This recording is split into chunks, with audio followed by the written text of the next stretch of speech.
कार्तिक मास में चिड़ा और चींटी की दिव्य कथा। कार्तिक मास भगवान विष्णु को अत्यंत प्रिय महीना माना गया है।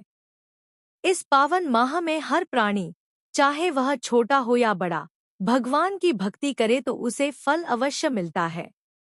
इसी से जुड़ी एक अद्भुत कथा है, चिड़ा और चींटी की कथा।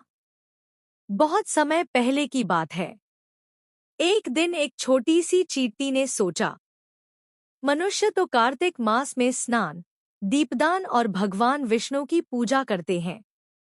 अगर मैं भी थोड़ी सी सेवा कर पाऊं तो मुझे भी पुण्य मिल सकता है।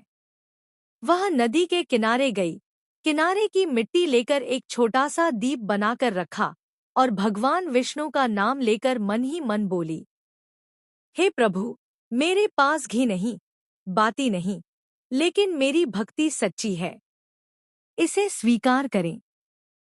उसकी सच्ची भावना से प्रसन्न होकर भगवान विष्णु मुस्कुराए और बोले, भक्त के भाव से ही मैं प्रसन्न होता हूँ, साधन से नहीं।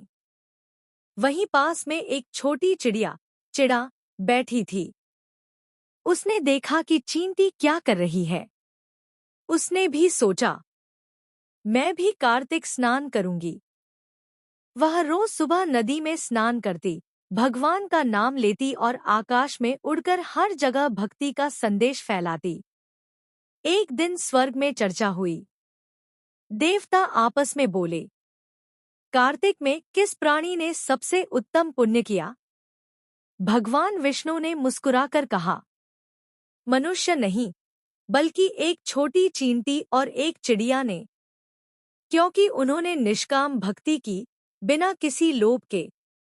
संदेश: कार्तिक मास में भगवान को भावना से पूजा करनी चाहिए। बड़ा कर्म, बड़ा साधन आवश्यक नहीं। सच्चा मन, छोटी सेवा और भक्ति का भाव ही सबसे महान है। फल: जो भक्त कार्तिक मास में इस चिड़ा और चींटी की कथा सुनता या सुनाता है, वह अनंत पुण्य, भगवान विष्णु की कृपा और सुख समृद्धि प्राप्त करता है।